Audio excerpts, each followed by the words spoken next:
You're listening to the RCWR Show with Lee Sanders.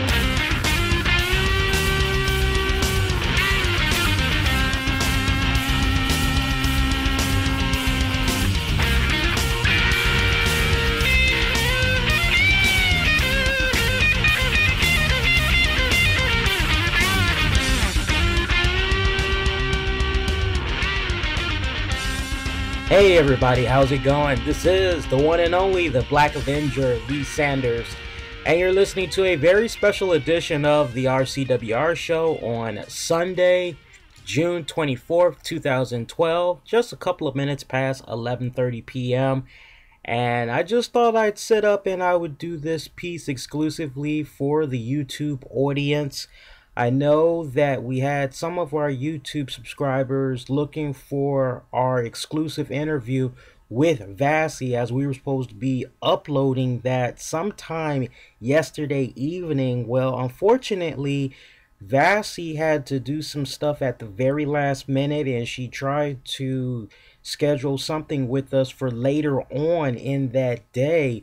But it just was not going to work for myself and Zed, as we had stayed up 30 plus hours working on the website, undergoing a bit of maintenance work, and we had came across a little bit of a bug on the website that had screwed us up for several hours as we were trying to figure out how to correct it.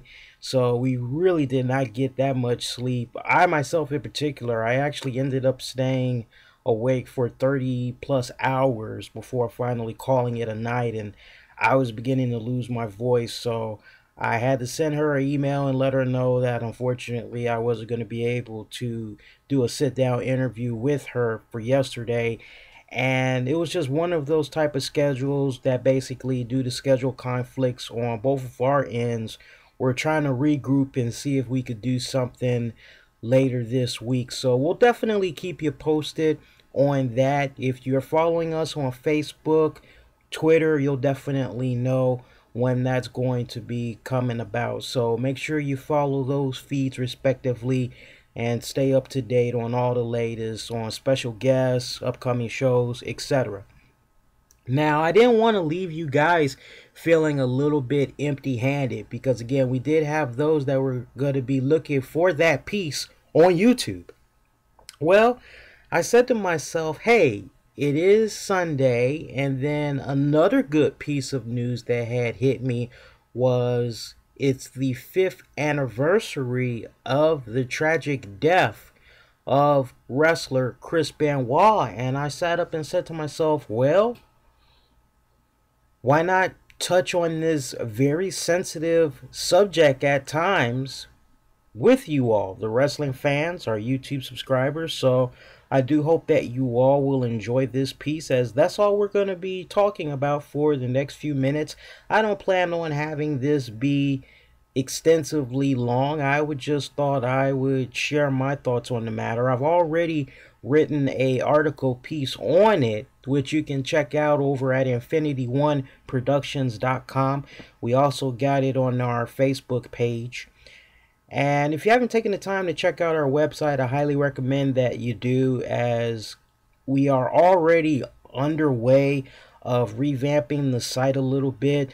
A couple of writers are coming on board. They're going to be helping us out with the site. We're going to be definitely adding into our repertoire of covering WWE and TNA. We're also going to be making the effort to cover Ring of Honor more. And we're also going to be covering independent promotions such as PWG, Shakira, Shimmer, just to name a few. So we got some plans lined up for the wrestling website, as pretty much this first half of 2012 is in the books.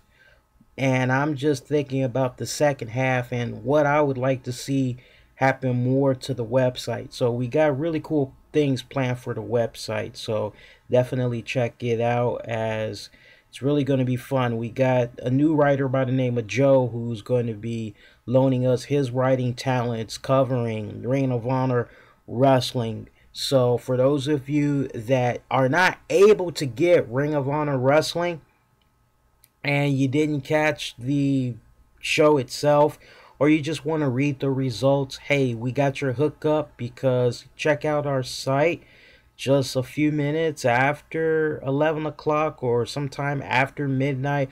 We'll definitely have the latest Ring of Honor TV results for you all. That I promise you. So you'll be able to check that out weekly. So let's talk about this tragic death of Chris Benoit, because it's now the 5th anniversary of his death. And I can remember very vividly where I was when I had found out that Chris Benoit had died. I mean, I could remember as almost as if it was yesterday, and I didn't even need to read up on this. I didn't even need to refresh my memory. Everything is just still fresh in my mind as if the events had just happened last week. That's how fresh it is in my mind. And I could just remember how myself, my pretend sister Ebony, her husband Brian, her brothers, I could remember all of us were so excited to see this installment of WWE Raw, as it was supposed to be a 3-hour event. This was the event that was going to be following up on the limousine explosion, of which Vince McMahon had got in the vehicle and boosh, just engulfed in flames. And you're just sitting there going, what in the blue hell did we just see here?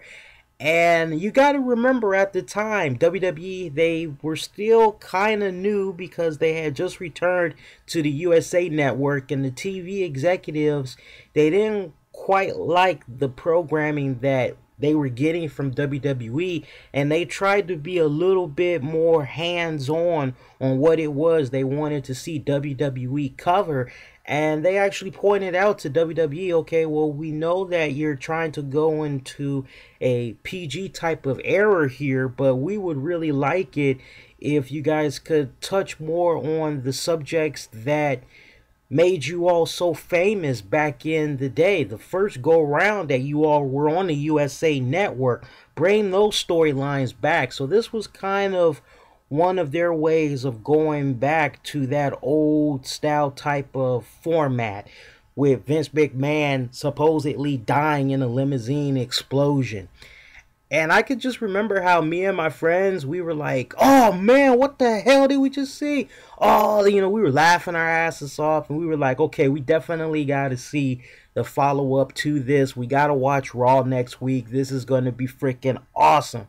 So we all were gathering in front of the TV, and I could remember how I was staying with my sister at her house for the summer. And at the time, my wife, she was a active wrestling fan as well. And throughout the summer that I was staying there, me and her, we would be talking on the phone as Raw would air. So we're ready for a 3-hour Raw, and instead, right after the WWE 30-second intro pops up and it fades away, we quietly see this picture of Chris Benoit pop up, and it says, in loving memory of Chris Benoit, 1967 to 2007. And we're all sitting there like, what the fuck just happened? And I just couldn't believe it. I could remember the information trying to be processed into my brain, and I'm just trying to grasp, what exactly did I just see here? You're telling me that Chris Benoit is dead, and I am trying to take this information in, but at the same time, I'm yelling at the TV. I'm saying, what the hell, man? What the hell just happened? What the hell is going on here? And then we would see Vince McMahon in that light suit standing in a empty arena talking about how tonight's episode was supposed to be a 3-hour event, how it was supposed to be a follow-up to the demise of his character, and how it was supposed to be a sold-out arena, but that Instead, tonight's episode will be dedicated to the life, the legacy, tragic timing of the loss of Chris Benoit, the sudden death of Chris Benoit. And we would just see wrestlers throughout the night, as their way of coping with what all has happened, give their thoughts on what they felt about Benoit's sudden passing. And we would quietly see Jim Ross, Jerry Lawler, they just had a look on their face like they knew that something wasn't quite right. You could tell that they really were not trying to do this episode, but that they had to put on some type of a show. And I could remember my wife calling me, and she was just crying her eyes out. Because, I mean, back then she was a passionate wrestling fan. She's not anymore, but back then she was a passionate wrestling fan, as I had got her hooked onto WWE back in 2006. And it was still a good time to be watching wrestling at that point. And I could just remember her calling me, and she was crying, and she was saying, "Can you believe this? Can you believe what just happened? This can't be right." And I must admit, as a man, I myself was crying because I couldn't believe what I had heard. And for me, I took it extremely personal because I had been watching Chris Benoit for about 10 years, and I had been following his career very closely. And I welcomed this guy into my home every single week as far as I was concerned. Every opportunity I was able to get to watch a Chris Benoit match, boom, I'm there. Because I always knew that if Chris Benoit was going to be wrestling, there was no freaking way I was going to be disappointed. I knew I was going to walk away with a smile on my face because the man threw it down. And I'm telling my wife, I'm telling her, man, I can't believe it either. I just wonder what the hell happened. And information was just so vague. There was really nothing that we could find as far as what had happened. But you could kind of walk away from it knowing that there's more to this story, and more is going to be forthcoming before this week is out. And sure enough, we would learn of the gruesome details. We would learn of how he sat up over a 3-day weekend, basically, Friday, Saturday, Sunday, and he killed his wife. She died of asphyxiation, and then he sat up and killed his 7-year-old son, and then he went to his weight room down in the basement area, I believe, and he killed himself with his weight equipment and all that other crazy crap. And in a weird sixth sense, there were Bibles placed at all of the bodies, including his, right before he took his own life. And one of the people that he had sent a text message to was Eddie Guerrero's nephew, Chavo Guerrero, letting him know that he was going to be late. He had missed a flight. He was probably going to end up being late at the next city. He wasn't going to arrive in time because there was a pay-per-view that was going to be coming up, and he was supposed to become the ECW champion that night at that respective pay-per-view. And Chavo Guerrero, he didn't get the call the first time. He got the voicemail, and he tried to call Benoit back, and Benoit gave him some lame ass story about how Nancy and Daniel, Nancy being his wife, Daniel being his son, had came down with a little bit of food poisoning, and it was really bad, and he was just really concerned about them, and he wanted to just stay put and make sure that they got better. And he would send out another text message or two and give one more call to an unknown person, and that was it. Then over the course of the weekend, he killed his family before taking his own life. And once it came to light what had really went down, a lot of people, they started bashing the hell out of the WWE. They started bashing the hell out of Vince McMahon. because this was basically a case where, oh, Vince McMahon, he had no right to do this special. How dare he? He was being very immature. He was sitting up and he didn't wait until more information was becoming available. He didn't just not put on a show, because a lot of people were saying to themselves, how come he just didn't say bump it for once, era encore episode? You know, that's something that WWE has never done before. Maybe they could have done a retrospective episode, not on his career, but they just could have done a retrospective episode of that first quarter of WWE. Who knows? And Vince McMahon would go under the microscope. He would go under a lot of scrutiny. It would even go so far as to him making an appearance on the Today Show where Matt Lauer really grilled the hell out of him, telling him how immature, how unprofessional it was for Vince and his staff to quickly make a special episode dedicated to a man that took out his whole family. But you know, when you really think about it, Vince McMahon, he unfortunately had a responsibility to shareholders, to stockbrokers, advertising companies. He's got to make sure that all of those responsibilities are met. And here was a situation where he could only go with the information that he had got at the time. And probably Vince McMahon was saying to himself, well, something bad must have happened. Benoit couldn't have possibly taken himself or his family out, because think about the reputation that Benoit had built for himself over the years. He had a very respectable reputation. So Vince McMahon, he probably said to himself, well, look, we'll probably find out a little bit more about what happened as time goes on. Vince McMahon is probably, as well as everybody else, did not think of the worst. But once those gruesome details were revealed, look at how fast Vince McMahon had sat up. And who could blame him? Because he probably felt embarrassed. He probably felt like an ass.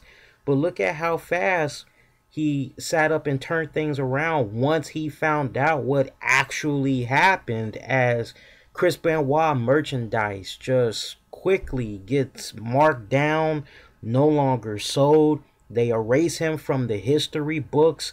I mean, they just went the whole 9 yards. And I know it's one of those sensitive subjects, because I have actually seen and I have actually heard people get into verbal fights, almost go right down to a physical fight, talking about Chris Benoit, because that's just how heated it is. It's probably still a heated discussion to this very day, because WWE, they've taken it upon themselves to write Chris Benoit out of the history books, pretend as if he never laced up a pair of boots and he didn't do anything, that he didn't have any involvement in wrestling.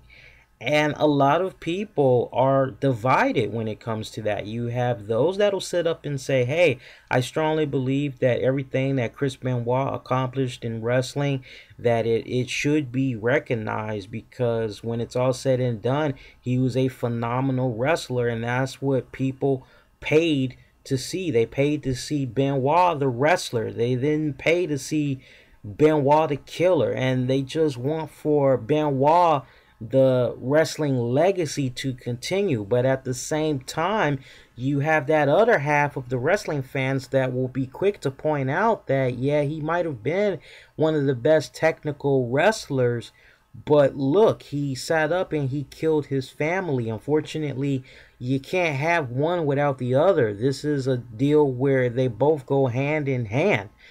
And so it just gets really divided as a result of that. And you know, it's really sad when you think about it, because you think about everything that he's accomplished. I mean, he was a one-time IWGP Junior Heavyweight Champion. He was a two-time WCW United States champion, a one-time WCW World Heavyweight champion. Who could forget the one time that he won the World Heavyweight title in the WWE? Or how about the WWE United States Championship or the Intercontinental title? I mean, you take your pick. He won so many freaking titles.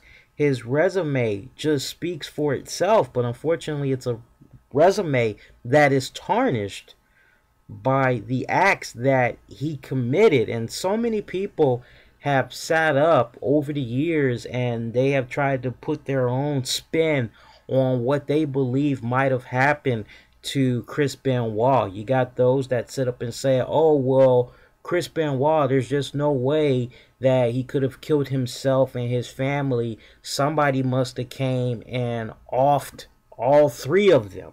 You have those that sit up and say that the pressure of Benoit possibly being revealed to be one of the people that were acquiring steroids illegally and other illegal pharmaceutical drugs, that because of that pressure that was about to surface, that it just made him flip out. You have those that are sitting up saying that he was having a difficult time with wife Nancy because it looked as if they were possibly going to be getting a divorce, and that was something that Benoit didn't want. But then also you have all the amount of stress that went to his head, all the trauma that went into his head, as autopsy reports showed that due to all the trauma that he took to the head over the years in his wrestling career, that he had the brain of an 85-year-old with Alzheimer's. So very weird, considering that here was a guy that was at the time of his death only at the age of 40, and yet he had the mind of an 85-year-old. So very weird scenarios when you think about it, as you have that side of people, that group of people that sit up and feel as though Benoit just really wasn't all right in the head, and that something just didn't click right and he did what he did. But when it's all said and done, let's just talk about the facts. And the facts are, he killed himself, he killed his family. Okay, WWE for a long period of time, they have sat up and they have not acknowledged Chris Benoit. Now, just recently, within the past 2.5 to 3 months, they just started showing Chris Benoit matches on WWE Demand. And quietly, they have put Chris Benoit in their WWE encyclopedia on their website. So quietly, they are acknowledging his existence to a certain extent, but they aren't going all out on it. And I can respect the company for that. I can respect their position. Unfortunately, we have fans that will always feel as though Benoit should get that recognition that he deserves. But folks, as much as I would like to see it happen, it's just not going to happen. And as far as Chris Benoit being put into some type of a Hall of Fame, it is just not going to happen. Chris Benoit, unfortunately, is not going to go in any type of Hall of Fame whatsoever, because for that wrestling promotion to include Chris Benoit in a Hall of Fame, that would be sending a message that it's okay if you basically go to the dark side and you decide that you want to off your family and you want to off yourself. Your hard work is still going to be appreciated. You know, that kind of sends the message that it's okay to do bad stuff because you'll still get your props at the end. And I can appreciate WWE as well as other promotions that have decided to not try to, in their own way, pay homage to Benoit by putting him in some type of a wrestling Hall of Fame. So let's just get that whole Hall of Fame talk out the way, as from time to time over the years, I have heard, hey, when do you think Chris Benoit will probably get into the WWE Hall of Fame? My answer is never. It's never going to happen. So let's just get that out the way right now. Those of you that think it's going to happen, you can wait 10, 15, 20, 40, 50 years down the road. It's just never going to happen. You can keep dreaming on. It's never going to happen. The only time it's going to happen is if you sit up and you make your own little storyline, or if you're a video gamer, you make your own created wrestler named Chris Benoit, and you make him be in the Hall of Fame that way by playing him in the story mode or what have you. That's the only way that's going to happen. But you know, with everything that has been happening as of late, with wrestlers being suspended for violating the wellness policy, wrestlers such as Randy Orton, Rey Mysterio, I mean, the list just goes on and on and on of people that have continued to be violators of this wellness policy program. You know, I can't help but connect it to Chris Benoit, because you would think that WWE, after this tragic loss, and I must say they've been doing a somewhat decent job, but it could be better in making sure that these rules are enforced to its fullest extent. I think personally they give wrestlers too many chances. I think there's situations at times where they look the other way when they really shouldn't be looking the other way. They should do a more aggressive campaign on zero tolerance of any type of illegal drug substance in their promotion. Who could not forget about all those times that Vince McMahon had to go to court when he was taking on Hulk Hogan, when the federal government had stepped in because they had felt that the WWE were sitting up and they were having their wrestlers take illegal steroids left and right. Who could forget that? And Vince McMahon feeling as if he was betrayed by Hulk Hogan, who at that point was in the WCW, but was testifying against Mr. McMahon. I mean, it's one of those times right now where I'm happy to see that WWE are acknowledging the whole don't be a bully, be a star, and then you got the whole Make-A-Wish Foundation and the things that they're doing for the troops overseas every year. It's nice hearing about stuff like that, but I would like to hear more about WWE really trying to take care of its own. It's kind of equivalent to whoever is the president, whoever is in charge of the White House, and how they're always trying to go and help these other countries out. They're always trying to give them money so that they can be able to eat, they can build their homes, they can have their own military, blah this, blah that. But U.S. always has problems of its own. Good example, look at the deficit that we're in right now. If we would have paid more attention of taking care of home than helping out all these other countries, we wouldn't have a debt that would be so high right now, I feel. And this is just one of those deals where you're saying to yourself, hey, WWE, as much as we like hearing about you doing the whole don't be a bully, be a star campaign and doing the Make-A-Wish Foundation, you really should be cleaning up your own home. You really should be taking care of it more and getting it to where it needs to be. And it's just one of those deals where you hear about recent WWE superstars such as Randy Orton, Rey Mysterio. You hear about them and you say to yourself, oh, let's not forget R-Truth. For a minute there, he got into a little bit of trouble as well. Kofi Kingston, Evan Bourne. You hear about wrestlers like that, and yeah, some people say, oh, it's just a little bit of weed, or oh, it was just this. Drugs is drugs, people. Let's just get that crap out the way right now. Drugs is drugs. It don't matter.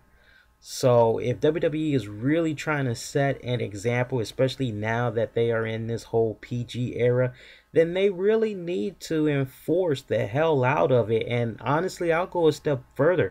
It doesn't matter if it's PG. It doesn't matter if it's rated TV 14. It doesn't matter what the rating is. It's just the right thing to do.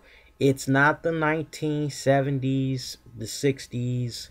It's not the 80s anymore. It's really time to adapt with the times. And, I'm getting a little sick and tired of hearing about WWE sitting up and wasting hundreds of thousands of dollars on wrestlers who used to be with their promotion years prior, continue to get help to get cleaned when it should be invested on their wrestlers that are currently employed today. Let them get all of the necessary resources to make sure that they are clean. Make sure that they have all the necessary tools to be able to live a drug-free, healthy life, so that they can not only be an example to their family and friends, to the wrestling fans, but set a standard for themselves. That's really how I feel about that. And not too much has changed since the death of Chris Benoit. There's been a little bit of progress in the WWE, but it's just not enough, I feel. And until WWE sits up and they really bring it home, they're just going to continue to deal with this problem, I feel. And hey, maybe they need to do more aggressive tests, more random tests. There just needs to be a whole zero tolerance, I feel. And I was thinking about it earlier, and it's something that I actually said in the piece that I had wrote. This would really be a great opportunity for WWE to do a documentary on and talk about it. 5 years have passed. I think that if they could work with the Benoit family and work with the family of Nancy, I think that if they all came together for a worthy cause, that they could do a documentary that could really not only put the spotlight on Benoit, but it could bring the awareness. It can heighten the awareness more on what wrestlers go through in that ring night in and night out, and really try to drive that message home to not do what they do in the ring under no circumstances, not unless you are a paid professional and you've been at it for a good number of years. They really need to set that type of tone, I feel. And we hear so many crappy stories of WWE doing films that just bomb big time, either in the small theaters or the DVD sales are very poor. Who could forget about that Edge movie that had came out where he was starring with that Kennedy guy and he was playing a cop? That bombed really bad. Kane, See No Evil. I mean, there's just been a ton of WWE films that has just been bombed. A lot of their success comes from their wrestling DVDs. Very seldom do you hear of a wrestling DVD that they've released that didn't pull in good numbers for them. I think this would be a really great opportunity for them in retrospect, as 5 years have passed, to work on a DVD covering the life, tragic death of Benoit, the family, and really put that exposure more on what the wrestlers go through in the ring. And hey, set it up so that all proceeds go to the Make-A-Wish Foundation. It could go to brain trauma research. I mean, they could just do a whole lot of good with the money that they could make off of that DVD, as that itself really is a interesting story. It's one that people could really appreciate and sink their teeth into. And hey, to hear that WWE wouldn't even be seeing one profit from it, as all profits would be going towards those respective foundations, I think that would make people feel even more inclined to come up out of their pockets and make that investment in getting that DVD. That's just how I feel. Well, I definitely would like to get you all's thoughts and reflections on the death of Chris Benoit now that 5 years have passed. So if you stumbled upon this video and you've listened to it this far, first off, I thank you very kindly for listening to this piece, and definitely feel free to chime in your thoughts. Just at the bottom of this video, submit your comment and we'll definitely post it, because I definitely would like to know what you all have to say about this. So I really hope you all appreciate this piece, and we'll probably talk a little bit more about it on the Tuesday night edition of the RCWR show. And if you haven't checked out the article yet, definitely go check out the Chris Benoit article piece that I got up over at infinity1productions.com. Coming this Tuesday night on our Tuesday night edition of the RCWR show at 11 p.m. Eastern, we're going to be talking with metal guitarist Xander Damos, who is going to be talking about his music career so far, how things have been going with his band Into the Arena, how his work has been going along with Sabbath, Judas Sabbath, and what he's got planned for the remainder of 2012 as he's getting ready to go on tour and getting ready to bust out another album. We're going to be talking all things rock and metal, so you definitely want to check that out, while at the same time we'll also be getting you caught up in the very latest of wrestling related news and more, so be sure to check that out. And hey, you can always subscribe to us through iTunes and Zoom marketplaces, keywords, the RCWR show, and cool little new feature that we have for you guys that have an Android phone, Kindle Fire, iPad. There's a cool little app that's available in the App Store. It's from Stitcher. And with the Stitcher app, you'll be able to play our episodes on all your electronic portable devices. Take our shows with you wherever you may go. So definitely check out that app. It's really cool. And once you download that app, find our shows by typing in the RCWR show, and you'll get all the episodes that way. Stitcher is the smart and new way to play internet radio, so highly recommend that you check it out. Do hope y'all have had a fantastic weekend, folks, and I hope this piece makes up for not being able to do the interview with Vassy. Until we hear from you guys this Tuesday night for our Tuesday night edition of the RCWR show at 11 p.m. Eastern over on Blog Talk Radio and at our sister site at infinity1productions.com. I'm the Black Avenger, Lee Sanders. You all be safe and be kind to one another. Till next time, folks. Take care.